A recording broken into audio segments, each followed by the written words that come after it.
Okay,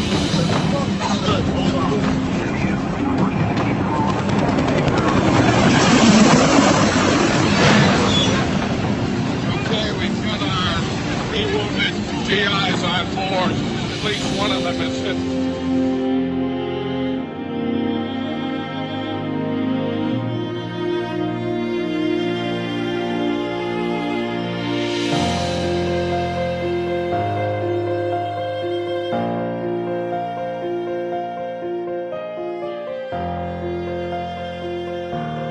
Spring of '68, I got drafted in the military, and they sent me to Fort Bragg. And of course, they told me, you know, we were going to go for 8 weeks of training, and they would get a 2-week leave. So after the 8 weeks of training, they told us we was going to Fort Polk, Louisiana, for guerrilla warfare training.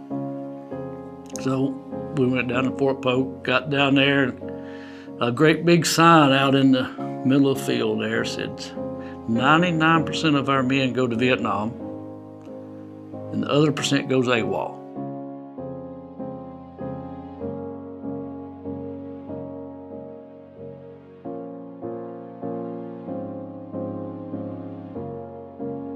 So the next day, we started moving out.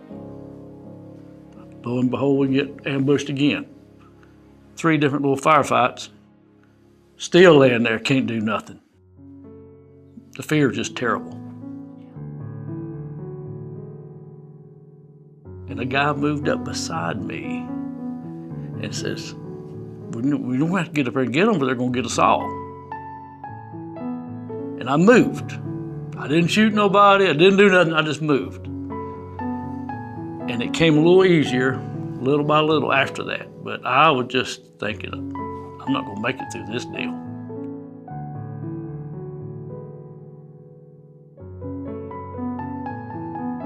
I had the same problems. I lost all courage. And you gotta have it, or you're gonna get yourself killed or somebody else killed. But when I went on R&R, it helped me. I got back, came back to the company, and I was fine. But it goes back to what that old guy said. Courage is like money in the bank. Some got more than others, but you'll spend it.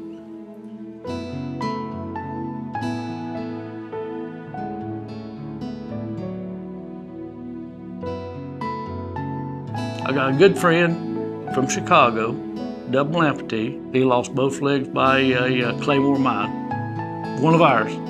But they had found it or got it. You never know how they get some of these things. Talked to him today. He called me. And he's down in Florida for the winter, getting ready to come home. But real good soldier. I mean,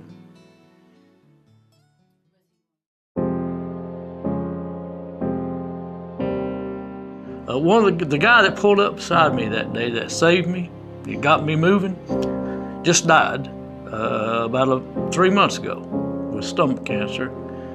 Tom Jansa from Minneapolis. So how have you felt about him?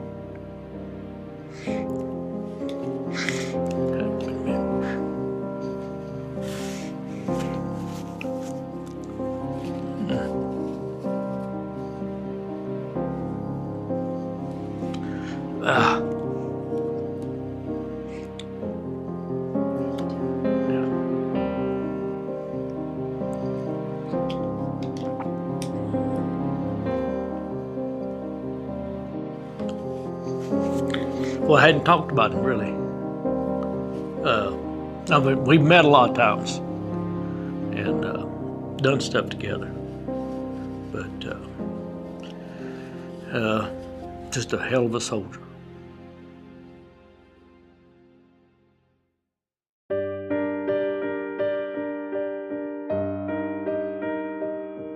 I got there in October of '68, and I was first unit to be brought out in July of '69.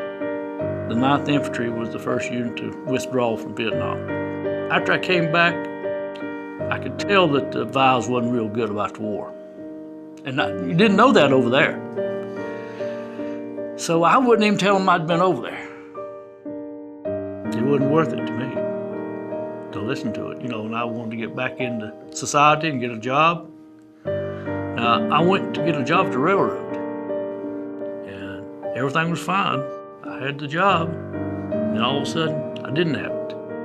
So I figured it was because I just came back from Vietnam.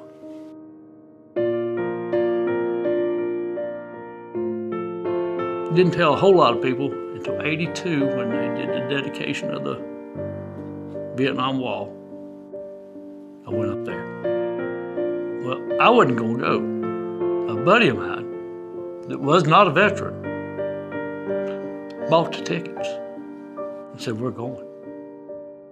First parade I've ever had, and it was good. It was good. It helped.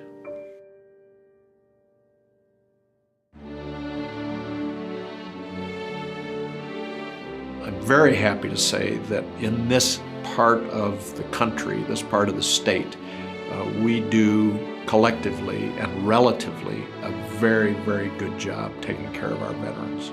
This whole We Honor Veterans program has given more focus, more attention, more visibility into our veteran population.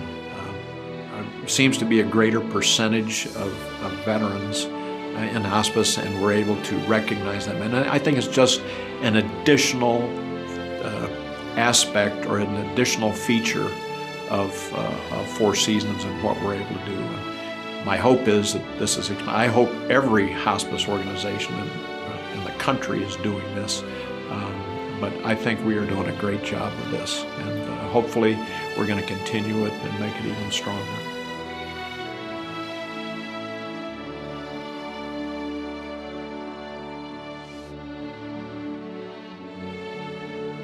Well, I think that's wonderful programs that you need to do that, to thank them and to take care of them like we're trying to do, and please me no end.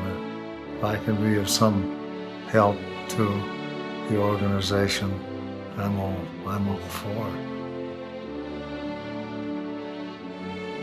The basic premise of hospice, and specifically what Four Seasons does and how they treat every patient with dignity and respect, goes even further with veterans, because veterans understand respect, they understand dignity. All of them wore the uniform.